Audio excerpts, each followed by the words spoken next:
Hey everyone, welcome back to another episode of Career Tea. I'm your host Sohrab, and today we've got a guest whose career path is anything but ordinary. He's an engineer, an entrepreneur, but most importantly, a professional racquetball athlete competing on the International Racquetball Tour. Adam Manilla has traveled the world competing at the highest level, but he's also built businesses, mentored startups, and even helped companies integrate cutting-edge technology. But today, we're diving deep into what it really takes to be a professional athlete, the training, the mindset, the sacrifices, and of course, the stories from his life. Adam, welcome to the show. Thank you for taking the time out of your busy schedule to be here. How are you doing today?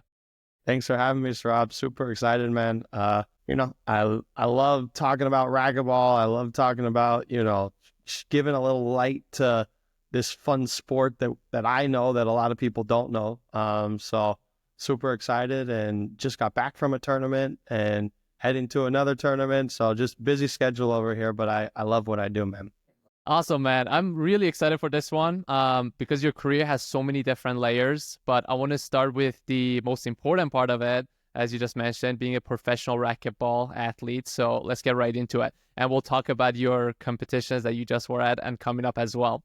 So starting off, take us back. How did racquetball first come into your life? How were you first introduced to it in the beginning? Yeah. It's pretty unique how I did. My dad played very recreationally growing up. We just happened to have a gym that had about 7 courts, which is a decent amount. And he would play and drop me off at the daycare. And my sister and I have a younger sister who's 3 years younger than me, just never liked the daycare lady. And so would always just create a fuss when we went in there. And so the easiest solution for my dad was just to put us in an empty court and just basically lock us in there because we couldn't reach the handle to get us out. So he would just kind of stick us in there with the ball and a racket and go Do play whatever. again. Yeah. And then we would, an hour later the door would open, like, okay, here we are. And so, just started to really like it. And there was a juniors program there. So we got involved with that. And the coach was like, wow, you guys are actually pretty decent. And we just kind of stair step from there. You go to nationals and then you go to worlds and then you just keep climbing and you hit collegiate and, then you hit pro and you just stair step there. So Yeah. I just kind of fell into it, man. I always loved it. I played soccer, I played basketball, I played all the other sports, but just always had this calling back to racquetball. Now we'll get a little bit more into like the steps it takes and the levels that it takes while you go through kind of improving your gaming racquetball. But when you were starting out as a kid, do you think that you were naturally gifted, or do you think it was something that you kind of had to fall in love with more, practice more, or do you think from the beginning you were like, no, I'm good at this? Definitely a little bit of column A, a little bit of column B. I mean, I've always been a pretty good athlete in my life. I wouldn't say I'm one of the unique ones that is just like, holy cow, this dude is unreal at everything he does kind of deal. But I've always had good athleticism and always, on the upper tier of whatever sports team I was on. But just a lot of hard work, man. It's just, sports has always been a part of my life. I'm always in the gym. I'm always out on the soccer field or playing basketball or, now in the racquetball court. And that's just what I do. Every day is just me, doing something active. Yeah, that's good. And so I'm assuming that you kind of, once you start playing racquetball, you kind of kept it going, playing through, I'm assuming, middle school, high school. When you go to college, one, I want to know, what did you decide to study? And did you continue racquetball at college? Did they have a program for it as well? Yeah. So I went to University of Colorado Boulder, and so racquetball, it's not really known as a collegiate sport. So it's a club sport. So like your, other lower tier sports. And so my college didn't have a club. So I ended up creating one, and we got a bunch of people together and went to the collegiate tournament. And, I chose to study mechanical engineering basically because people were like, you're good at math, you're an engineer. And I'm like, well, okay, here we go, and I liked it. It was hard for me though. So kind of during that point in my career, I was playing really good racquetball, but I was also playing soccer. And so I was, one of the top soccer players in the state as well, leading goal scorer on my team. And so I was doing both, and it actually led to an eventual knee surgery for me. And so here in college was tough because I was rehabbing my whole knee. I was out for about a year and a half. And so it was good, and actually kind of a blessing in disguise because my grades were struggling quite a bit trying to manage the racquetball and the Two social sports. aspect Yeah. and then the studying on the side of it. And so when I had that injury, it kind of allowed me to really get into school and What was the injury? back up, meniscus, torn meniscus. So I tore it the first time, got surgery, year and a half recovery, and then 2 months into being fully healed, I was a dummy and I hiked up a mountain and was running down it and retore it all over again. So then they had to cut it out. So in like 2 years, whole span of being out, and And knee injuries are terrible. I've never really had them. But my brother, Arash, he's had knee surgeries, or knee injuries, and like he tore it once, and then it's easier to tore it a second time. rinse, repeat. Yep, exactly. Terrible. So no, man, it was good. Yeah. Do you think that you're saying that you were really good at soccer too, lead goal scorer. Do you think if you didn't get the knee injuries, do you think that might have changed your trajectory of maybe going towards soccer versus racquetball? Yeah, I know that racquetball was always kind of the vision. Now when I was growing up, soccer was for sure the thing. But I always was more of an individual sport guy more than a team sport guy. And I know how hard I work, and I like to live and die by me. If I don't put the work in and I lose, that's on me. If I win, that's on me kind of deal. Not that I don't like team sports, it's just a different aspect. It's nice having the teammates that you can train with and work out with, and I love that aspect of it. But what I didn't like is when I had a really good game and the rest of the team didn't, and I'm like, oh, man, that's tough, Yeah. So just different. Makes sense. Yeah. Now, as you mentioned, soccer, racquetball isn't necessarily a sport that you hear often about, I guess, on like the big stage, right? Similar to like, let's say, American football, soccer, or basketball, right? How did you navigate that kind of going through college? You're trying to get more experience. Maybe you're playing tournaments. How did you navigate that back then? How do you navigate that now? And like, what's the challenges in kind of getting the opportunities and exposure for the sport? Yeah, I've always just kind of done my own thing in life. Like I've always just kind of been on my own path. And so it never really bothered me. Would I have loved for it to be a huge sport? Absolutely. But what comes with another huge sport is a lot more competition too. Just the reality of it, right? So a lot more people trying to do it. It's a lot harder for me to become an NFL athlete, a professional athlete, than a professional racquetball athlete, and that it comes with just the different kind of sacrifice. I was able to do this pro racquetball career in college. I was able to go work after college and still continue doing it before I went full time. So, it all comes with its positives and negatives, but I love everything about racquetball. I know the we have on tour are the same caliber of your professional athletes of the big sports. Some of the stuff that we do and go through is the same as other athletes. So, but no, I mean, it's a great sport, but I've never been afraid to say I play racquetball or anything. But and it's like I tell people I kind of live like a double life. Like when I go to a racquetball tournament, you're this big star and you're, to your racquetball groupies basically. And then you come out into the normal world and, I'm just a normal guy kind of deal. I see. Yeah. Now, you mentioned that you played, you were playing professionally in college. In, some other sports, let's say soccer, in college, you're really just playing at a collegiate level. You're not really a professional soccer player. Even afterwards, you might go play semi-pro, right? It takes, I guess, a little bit longer to be titled a pro athlete or a pro soccer player. At what point did you actually kind of started competing professionally? Now you mentioned college. What were the steps to kind of get to that point? Because I'm assuming it's a little different than these other sports. Correct. Yeah. So you nailed it right on the head. So there's no like NCAA, like back then you couldn't make money if you were a college athlete kind of stuff. Like, and with racquetball, since it's smaller, you can sign up when I'm 18, whenever you want, you can sign up to that pro division and go play. And so I actually started entering my first pro tournaments when I was like 16 years old. So pretty young.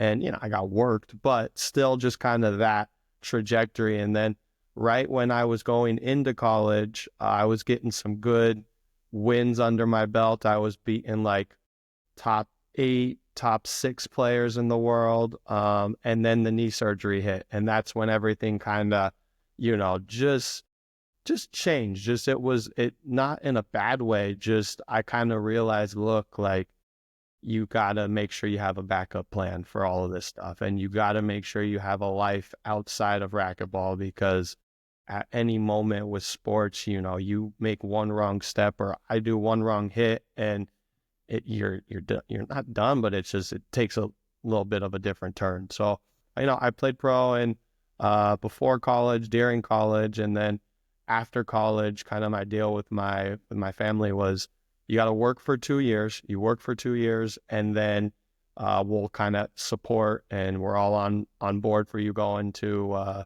play professionally. So I worked my 2 years, and basically on the dot of 2 years, I said, boop, I'm out, and started playing professional racquetball.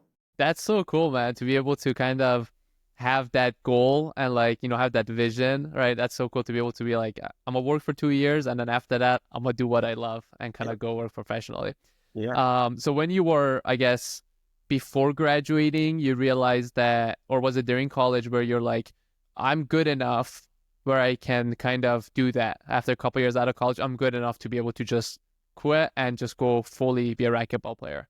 Yeah, I had a unique experience growing up. I was always very successful playing racquetballs, going into pros and out of my junior career, which ends when you're 19. I was very successful. I'd won my 14s, 16s, 18s. I'd won pretty much all the divisions growing up. And so at that time I knew, I'm one of the top players here in the nation and I have a pretty good shot at it. And I saw the people that were on tour and I'm like, you know what, I'm right up there with those guys. So and then you just then the tough part is doing the leap of faith, man.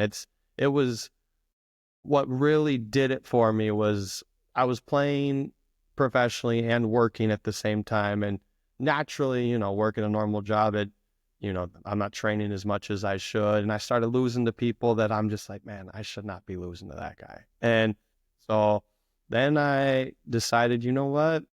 I'm like half-assing both of these things. I'm half-assing work and I'm half-assing my professional racquetball career. So either let's just go work and let's just say we had a good run and do it, or let's go, you know what? I have a small window of opportunity here. Let's go do it. Yeah. And I chose this side and I'm so happy I did. Best decision I've ever made in my life. That's so cool. And this is like, this one part right here is where a lot of people can probably take a lesson from, is that like, if you have something that you're like passionate about, you can't really be putting like 50% in it. Like you said, because like you'll be giving it some, but then you're not seeing your full potential. And you took that leap of faith, and that's all it took, because you went fully at it 100%, and it worked out. And I feel like a lot of times people might kind of fail maybe or quit at something that they like to do or passionate about only because they don't give it 100%, then they don't see the results, and then it's a little bit just harder to keep going after that with it. I agree. And giving the 100% and not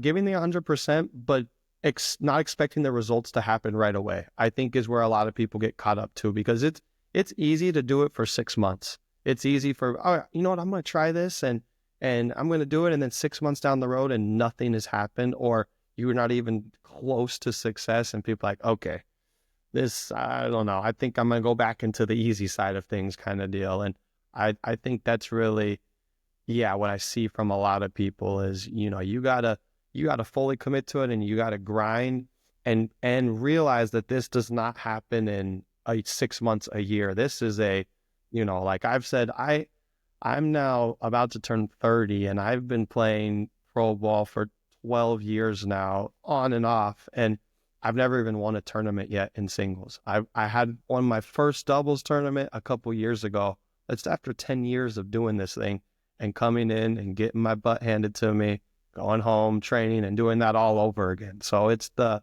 constant just, you know, you got to Being keep on going. consistent. Yeah, I got to stay consistent Yeah. and not be, not be discouraged when you don't get the result after so many years of doing this, Yeah. Um, Sometimes they might to some people, like when you do hit a success point or achieve something big, to some people it might look like it's like overnight, but it's probably like a lot of time that it just didn't work, and then all of a sudden it might work. And that's just that consistency that you mentioned. It might take 6 months, a year, 2 years, different goals, different paths, you never know. But like you said, you stay consistent with it, like it's bound to happen at some point or other. uh, exactly. Now we'll touch base on this just quickly, briefly on it. But you mentioned that after college you worked for 2 years, and that was kind of like hindering your, racquetball career. What was that work that you were doing during those 2 years, and how did you feel about it? I mean, I already know that your mind was fully set. You had the vision to, quit after 2 years, become a racquetball player. But what was that career like in those 2 years? And did you ever think like, you like it?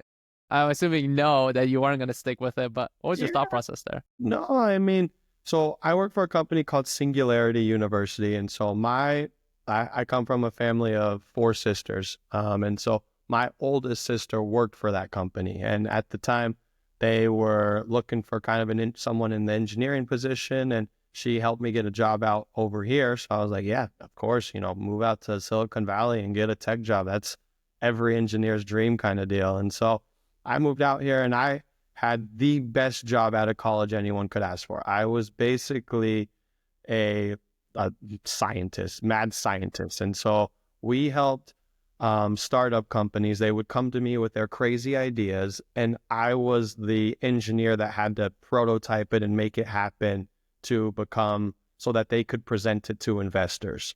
And so I just got a bunch of crazy ideas thrown at me all the time. And they're like, all right, we got to build this, or this is my flying car, model I want to make. And I'm like, how we're going to do this? But, and then, I do the 3D printing and the laser cutting and, or use the Arduinos or whatever it was. Like I just had to figure out a solution. And it was just so cool. I just got to learn so much about it. But what I liked most about it is I got to learn how to start a business up from that whole process. And I've been able to carry that on with me through this racquetball career. And I think that's been one of the biggest blessings in disguise, is that I didn't even know I was signing up for by working there. And they just taught me so many tools and how to look at a business and how to, just what the steps it took and how long it took too. I think a lot of people don't realize that,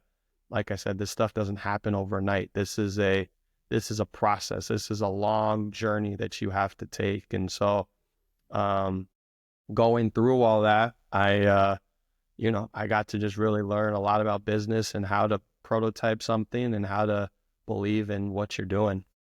Now, did you find yourself be more willing, I guess, to kind of be all in and like learn as much as you could during that time, knowing that you were going to be leaving it behind in 2 years? Because sometimes I feel like if people know, if you know that you're here for a certain amount of time, you either are all in, you take it all in, you get that experience, right? Or you just don't care, you just, let it fly by.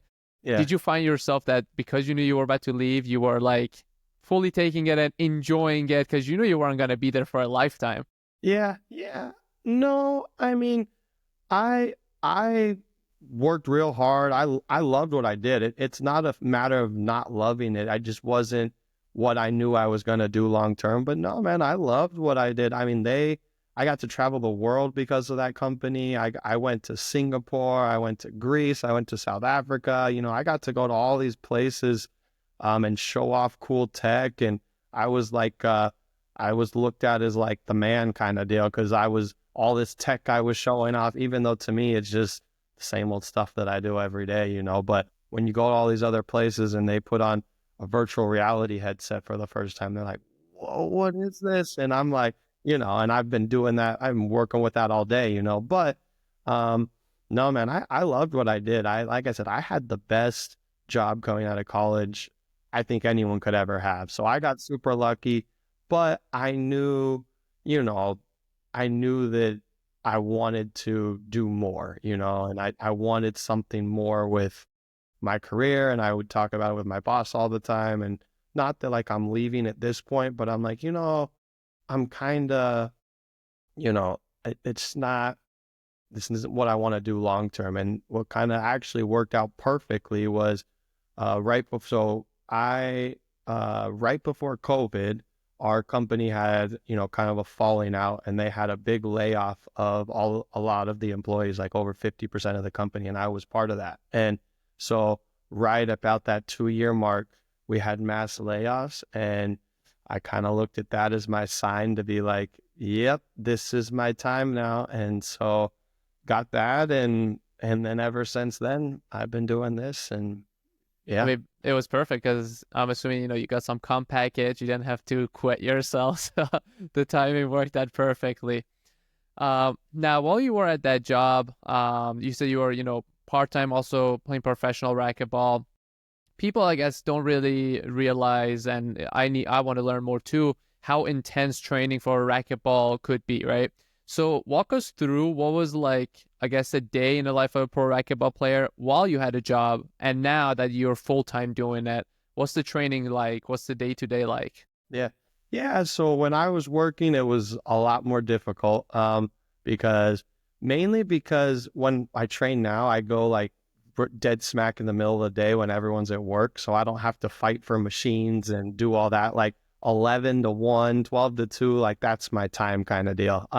But when I work, you know, I go to work and then come back home and have to go, you know, to the gym and work out. It was, you know, it was about, see, and it's different now, because when I started my career, you're just working your butt off as much as you can to try and get to the next level. And now when you do it full time, you have to pace yourself a little bit more, because the, you know, keeping your body 100% is more important than being on the court every single day of the week.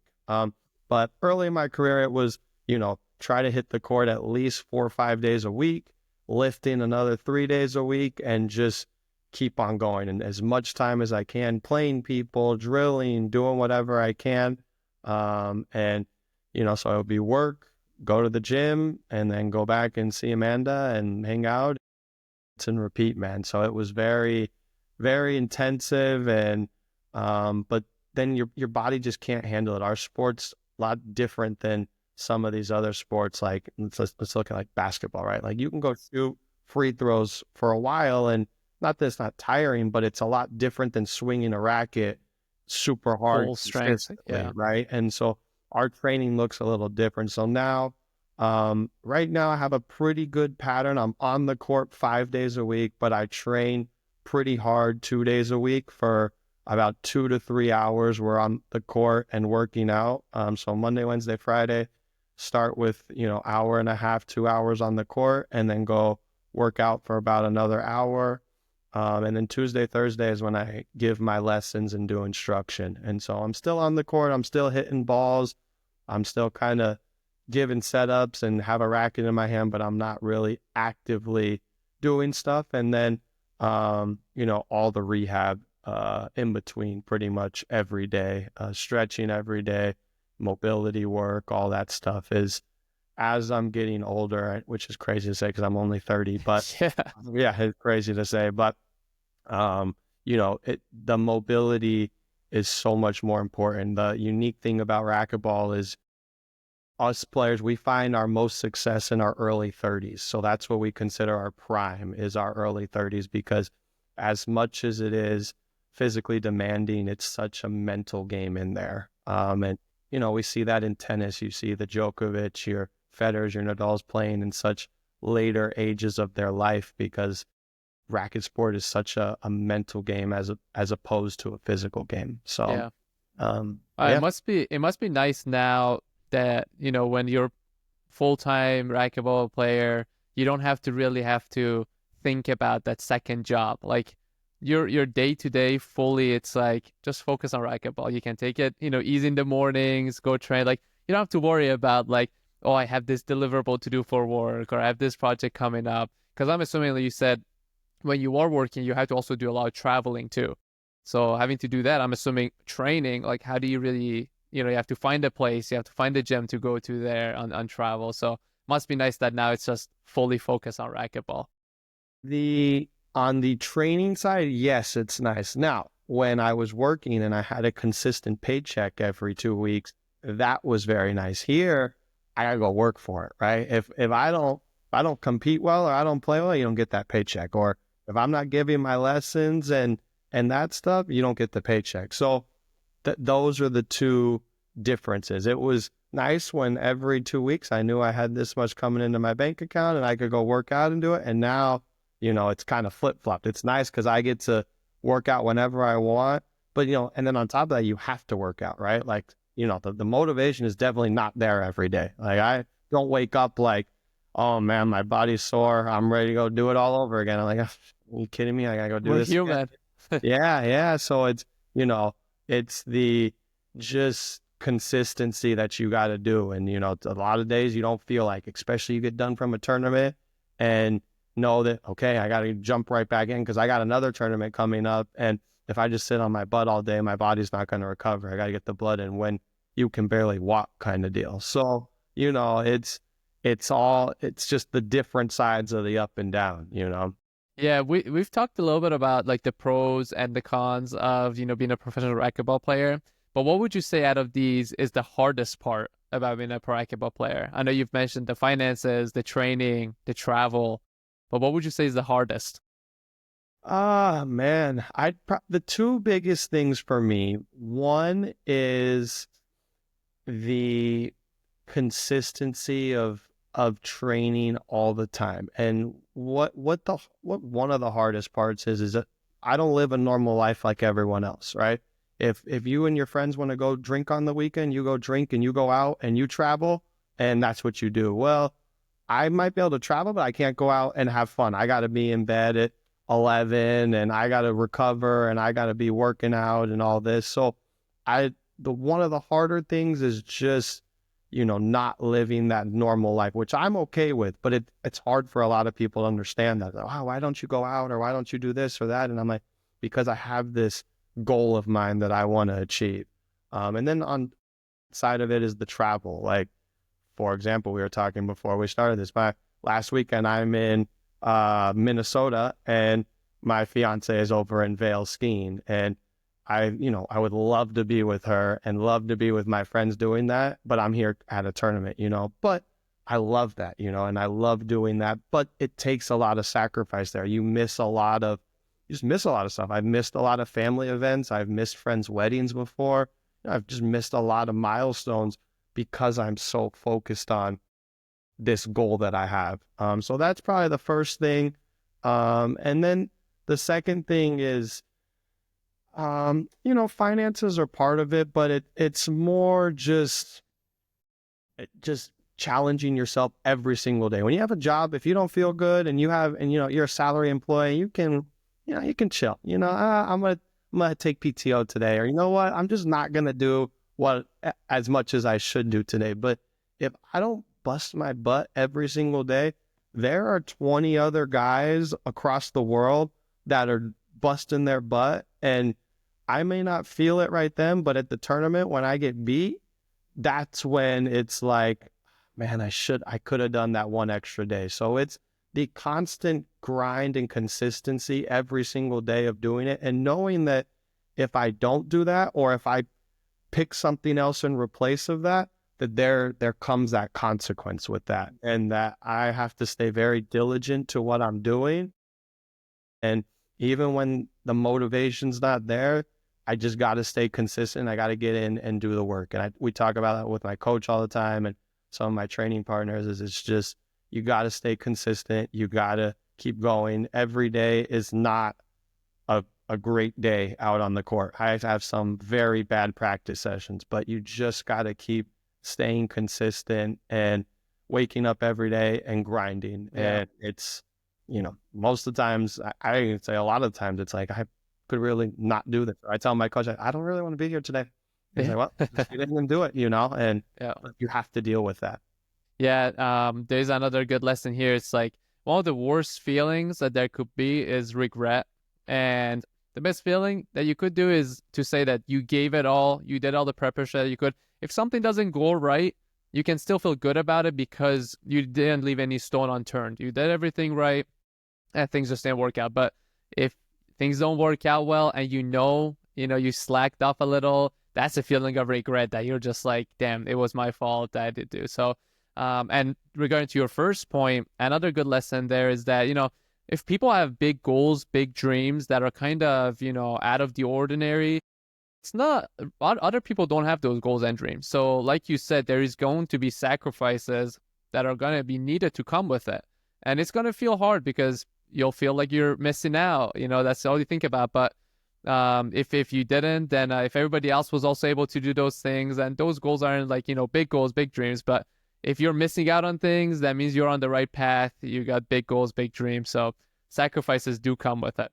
Totally, man. It's all part of it. Yeah. I mean, even my last tournament here, I had in December, I had my best tournament I've ever had. I made it to the finals, Nice. which was my first time doing it. And after the tournament, I'm all hyped up. I'm excited. I take a break, and January comes and I lose second round. So it's like, it's just, that's just part of sports, so you just got to stay on top of it and keep going, Yep.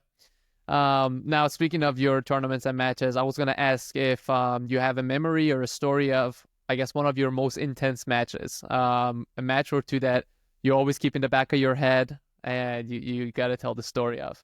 Yeah. I don't know that, most intense, but one of my most memorable matches was 2 years ago at the Pan American Championships. Me and my sister won gold down there in Chile. And your sister plays professionally too? Yeah. Okay, because I knew you said growing up she was playing. I didn't know she also plays professionally. Okay, that's cool. Man. She's a stud. She's always kind of had more achievements than I have growing up. She's a stud, man. She's a stud out there. And so, we're super fortunate we get to play mixed doubles together. And so we made the national team and traveled down to Chile for the Pan American Championships. And for us, that's as high as we go. So there's Olympics and there's Pan American Championships. And so we only go up here. And, we won gold there. And that going there is like, you feel like a legit professional. You got stands of people watching you. You walk into a big stadium and it's pretty cool. And so to come out and win that's a racquetball player's dream. It's as high as we go. That's the biggest accomplishment we can achieve. So for sure the best one. And, that's crazy. And it was with your sister too. So it's like, with my sister, man, international tournament, winning gold with family. That must be crazy. I'm assuming you had all your family probably there watching too. Yeah. My mom and dad were there, and it was just unlike anything I've ever seen. It was our first time competing at that event and competing internationally together, actually, for that matter. And, the final point I can always replay in my head, over and over, and then just hitting the winning point and looking at my sister, and we're just like, holy shit, we did it, and just like filled with joy. And so that's got to be up there on the list. Probably another one was my first career doubles win at a professional event. Like I said, I hadn't won anything for 10 years and been going to all these things and losing and coming close. My first doubles win in Maryland was in 2021. And I'm playing with a good friend of mine, and he'd never won anything either. So we found ourselves in the final, and we ended up winning and looked at each other like, holy shit, we won, dude. Like we finally won something for once. So that was pretty cool too. That was the starting point. You get the first one and you're like, this is it. That's the beginning journey. Point. Yeah. Now, what was the tournament that you did with your sister? What was it called again? The Pan American Championships. Pan American Championship. Yep. Now, how does somebody qualify for that tournament to make it there? Yeah, so every year we have a national tournament, and basically you have to win first place in your division at the national tournament. So all the best players, all the best U.S. players in the nation come, we compete, and you got to get first place in there. And the tricky part about that one is there's 3 divisions that are played. So there's singles, doubles, and mixed, but only 3 people get to go. So if you look at it, singles would be 1, a doubles team would be 3, and a mixed doubles team would be 5, but only 3 get to go. So you have to place in the top of singles, doubles, and mixed. So I ended up getting second in singles and first in mixed. That allowed me to go. Whereas if I hadn't placed that well, might have not got those results kind of deal. So yeah, we have a qualifier and kind of go from there. How many how many years does the tournament happen? Is it every 2 years or every 4 years? Every 4 years. And how long ago was that? That was in 20, what are we at, 25? So that was in 23. So next one's in 23. 27. Okay, that was like 2 years ago. Nice. Yep. That wasn't too long ago. So for the one in 27, are you going to be preparing to qualify for that as well? Oh, yeah. Yeah. Are you going to be doing it with your sister again? Yep. And the next big one we have is we have World Games in China in August, and the qualifier for that is in May. And that one's different because there is mixed, but it's mainly a singles division. So only the top singles player in the nation goes, and then it's paired with the women's top player in the nation. So me and Eric are going to try really hard to both win our singles so that we can get paired up for mix. That would be sick. Yeah. That would be sick. Wow. Sure. You said the one in 23 was in Chile. Yep. When is the one in 27 going to be? Is it always same place or no? No, I think I heard Peru, I want to say. Yes. Wow. Yeah. Okay. So China this year, Peru in 2 years. Any other big tournaments, international tournaments in between?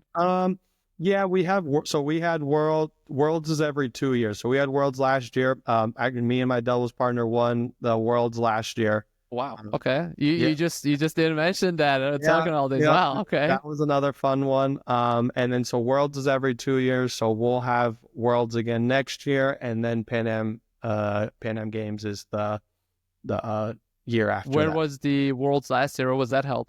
That was in San Antonio, Texas. Okay, nice. That was cool. That was the first time it's been in the U.S. for like 15 years. So it was cool to have it on our home turf. And yeah, not much travel for you. Yeah, win in front of our fans back here in the U.S. Sick, man. You've won quite a few goals. That's crazy.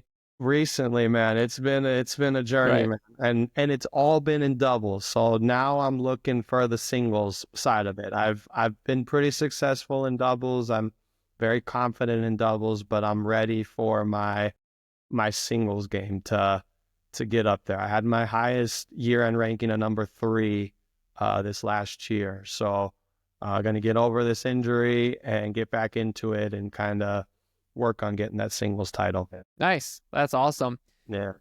So now kind of looping back, a lot of athletes, I guess, in different sports, after their professional athletes career is over, they usually transition into some sort of business. But you've been doing that for a while, while competing. I know that you have your own kind of business company called Manilla Athletics.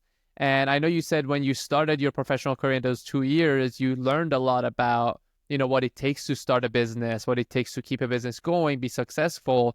Tell me a little bit about Manilla Athletics and what inspired you to start it. And yeah.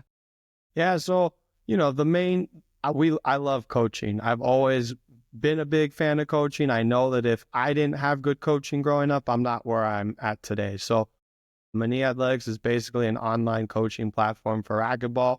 We basically take like a Peloton model and bring it to racquetball. So we run online racquetball classes and help people all around the nation learn how to get better at their game. There's not a ton of high-end professional coaches around the nation. And if you're not in one of those pockets, you really don't get that coaching. And so we're addressing, the whole nation and moving on to Central and South America coming up here pretty soon. So, it was always you need something like that to play professionally. The money is not all it says to be. So, creating that business has helped myself, my sister, and our other coaches be able to play professionally. But yeah, it's worked out great for us, and people really enjoy it, and we just love it. Is really the part that makes it the most successful. I love coaching. I love talking with everyone. We get a lot of amateur players that are just like, man, I don't know how to get past here and here. And the good thing is as I've become a pro, I've hit all the steps. I've hit the low player and the medium and the high and all that. And so I kind of can relate with all these people and say, okay, you're here. We got to get this and this better, and you're going to get up to here. And so, yeah, that we started doing that right as I stopped working. I was like, okay, it's on. We got to figure out the next thing to do. And so I started our company. Is it on a mobile app, or is it a website, or is it all together? Both. So we have a mobile app side of it where you submit your videos and we get your analysis there. We have our courses and all that. And if you don't like the app side, we do it on the website as well. So nice. How did you go about creating the app and the website? Did you like hire people? Did you do it on your own? I just fell into the right position. Basically, I knew a guy that was starting his own coaching app, basically. And so we just kind of use it as a third-party app. And the cool thing was he was just starting it, so I kind of got to be the guinea pig. But with that, I got to tell him what he should do and what he shouldn't do to kind of customize it to how I would like it to see. So the company's called Coach IQ, and now they're doing really well. But I was kind of one of the guinea pigs for them, and we just kind of worked on it together. And he kind of got to use that for his platform, and here we are today. Yeah, it looks like you've kind of hit the right timing with different things. Whether it was leaving your professional career, with starting the app, it was always been the right place, right time. Yeah, but I think that comes with people that just go in and work hard. The opportunities are there all the time. You just got to go out and find them. Like, none of that stuff came to me. Like, I had to go search around and asking for people, and someone came to me with an idea. The guy that introduced me to Coach IQ, and I was like, what? And I didn't shoot it down. I was like, what harm is a 30-minute conversation going to have, And so I think that's part of it too. You just got to be open to, taking those calls and the opportunities and not saying no, and trusting that, we had a lot of problems with the app too. I lost some customers because they're like, this thing isn't working. I'm like, sorry, man, it's a brand new, so, yeah. That's just part of it too. Yeah, the ups and downs. Correct. Now, if you were to kind of go back in your career earlier days, what's one thing you wish you knew earlier or you did, earlier, whether it was in your racquetball career or even earlier than that in college?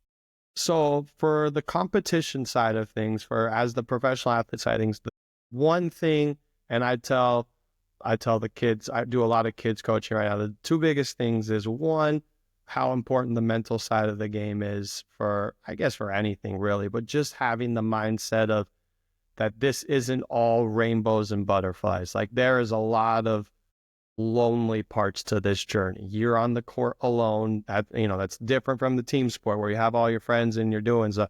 An individual sport like racquetball, it's very lonely, and the only way to really get good is you got to spend a lot of time in the court alone. So that's one thing that I wish I fully understand is that it's a very lonely path, and there's when you're injured or hurt, you're the only it's you're the guy that has to go through it. And as much as people feel for you, it's you got to go through it and you got to do it. And then the second thing is you're not going to want to do it every day, and so just staying consistent with it. So that was what I'd say for the athlete side of it, and just trusting in yourself, even when you lose every single time and you don't win, and it takes 8 years to finally find success after finding success my whole life at the playing juniors, and then on the business side, I think the biggest thing is having a great network of people. And it's something my dad always taught me growing up. But I think the biggest thing is you never know who the person is going to be that's going to take you under your wing and bring you up with them, kind of deal.